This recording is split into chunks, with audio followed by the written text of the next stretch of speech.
سلام به دوستای عزیزم، امیدوارم حالتون خوب باشه.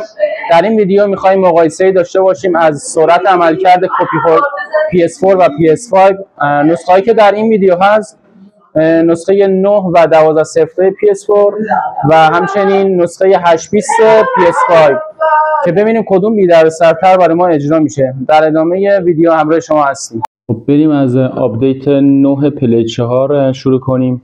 یکی از نسخه های محبوب کپی خور هست که بدون هیچ فلشی، CD یا حتی دانگل کپی خور میشه. فقط کافیه مرورگر رو باز کنیم و خودش تمام کارها رو انجام بده. خب بذارید اول نشونتون بدم که آپدیت این PS4 چنده. همونطور که مشاهده میکنید نسخه 9 هستش. خب بریم برای اجرای کپی خور. 1 2 3 4 5 6. خب 6 ثانیه طول کشید که تا کپی خور اجرا بشه. خب همونطور که میبینید دستگاه فول بازی هست و بدون هیچ مشکلی اجرا کرد کپی خور رو.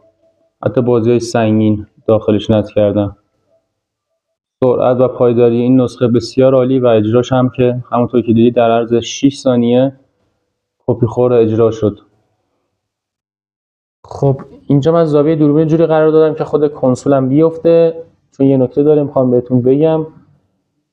نسخه این PS4 12.02 قبلا آپدیتش روی 11 بود، چون با دانگل انجام میشد سرعت وحشتناکی داشت، ممکن بود تا 10 دقیقه طول بکشه تا فرآیند کپی خور رو انجام بده.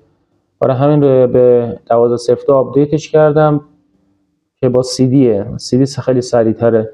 در حال حاضرم تا 12.52 کپی خور شده. بریم نشونتون بدم آپدیت این دستگاه رو چنده. سیستم و سیستم اینفورمیشن همونجوری که میبینید روی 12.02. خب من میزنم که تا کپی خور اجرا بشه.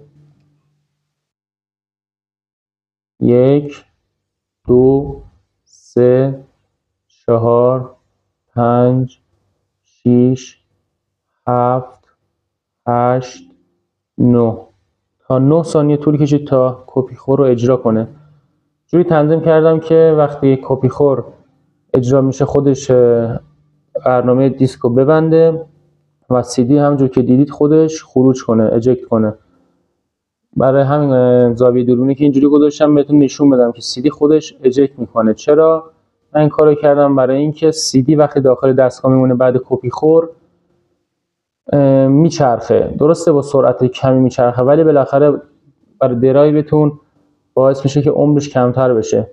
برای فعال کردن این گزینه باید بیایم بالا گلتن رو بزنیم، قسمت سیتینگ، و اینجا میبینید اینیبل اجکت روشن کنید. اینو اول روشن میکنیم، بعد میایم پایینیش هم روشن میکنیم که بعد فرایند کپی خور خودش اتوماتیک دیسک رو اجکت میکنه.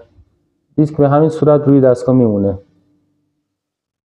همینطور که میبینید این دستگاه هم فول بازیه و حتی بازی‌های سنگین به راحتی کپی خور کرد. سرعتش هم نسبتا خوبه، فقط مشکلش اینه که CD داره دیگه، مثل نسخه 9 نیست که نه فلش بخواد نه CD نه دانگل، فقط یه دونه CD میخواد. و در آخر میرسیم به PS5 کپی خور نسخه 820 که واقعا بهشت روی زمین برای گیمر هاست. این هم مثل PS4 آپدیت 9ش که نه CD میخواد نه فلش نه دانگل، بدون دردسر کپی خور میشه. و بازی هم که میبینید چند تا بازی نصب کردم. بریم که دوباره اینو نشونتون بدم که چه نسخه‌ای هست. بعد 23.02 این سال ساختشه که میرسیم به 820 نسخه این کنسول. آپدیت این کنسول 820. میریم که اجرا کنیم کپی خور و فرآیندشو، میریم سمت مدیا و با یوتیوب ما کپی خور و فرآیندش رو انجام میدیم. خب من اینجا میزنم که فرآیندش انجام بشه.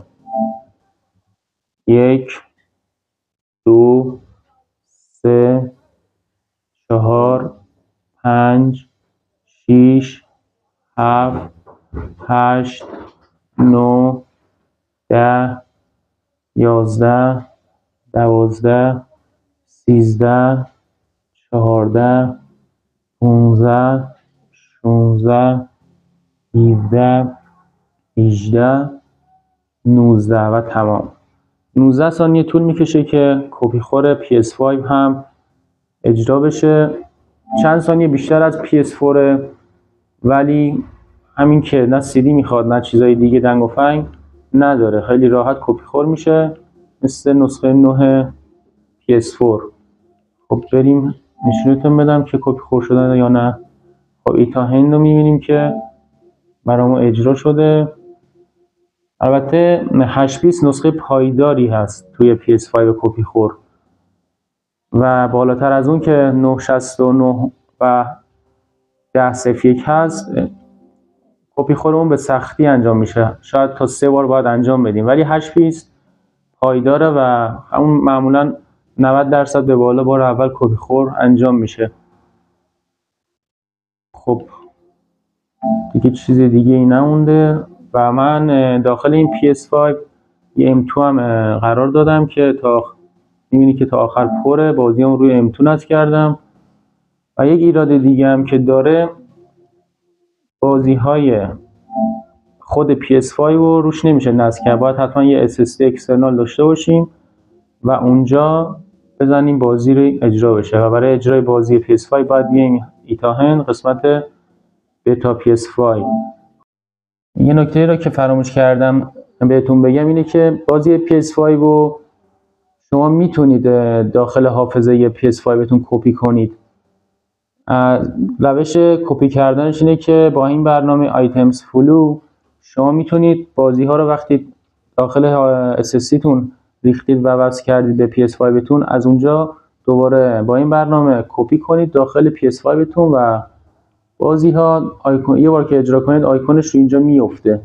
من این کارو نکردم چون یکم یه نمه دردسر سازه و وقتگیرم هست. به دردسر همون حافظه SSD رو وصل میکنم به کنسولم اجرا میکنم. برای اجرای بازی های PS5 که داخل SSD همونطور که بهتون گفتم داخل ایتا هند میرید و اینجا بتا که زدیم همونطور که مشاهده میکنید من 4 تا بازی PS5 دارم، کمبت و کراش استری لگو. خب اینجا که میایید با یه ضرب در زدن من کراش رو براتون اجرا میکنم، بدون دردسر بازی اجرا میشه. یه نکته دیگه که هست، بعضی بازی ها حتما باید کپی کنیم داخل خود کنسول PS5 که خیلی محدود، خیلی کمه، مثل بازی استری که تو بازی هم بود، اون حتما باید کپی کنیم داخل حافظه PS5 تا اجرا بشه، ولی 90% به بالا تو همون حافظه SSD اجرا میشه. کراشو الان میبینید که بدون هیچ دردسری اجرا کرد، بدون هیچ گیر و گوری دیگه، همونطوری که خودتون میبینید. دیگه اکانت زدن الان خیلی سخت شده، قیمت‌ها فوق‌العاده بالاست. این حرکت کپی خور واقعا فوق‌العاده است واسه ما گیمرها، مخصوصا توی ایران که خودمون بازی رو دانلود میکنیم با کمترین قیمت و بازی رو خودمون اجرا میکنیم.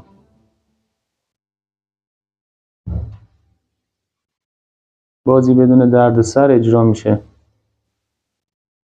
حتما سعی کنید SSD خرید کنید چون هارد اکسترنال سرعت پایینی داره و لودینگ های بازی زیاد و SSD واقعا خیلی کمک میکنه برای اجرای بازی ها. و همونطور که میبینید بازی خیلی راحت من دارم بازی میکنم، هیچی نداره.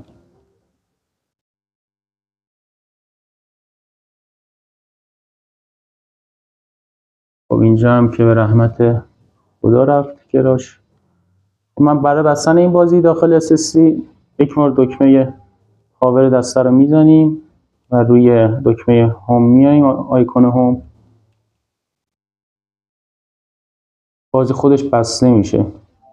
البته اینجا بازی بازه، نگاه کنید اسم بازی ولی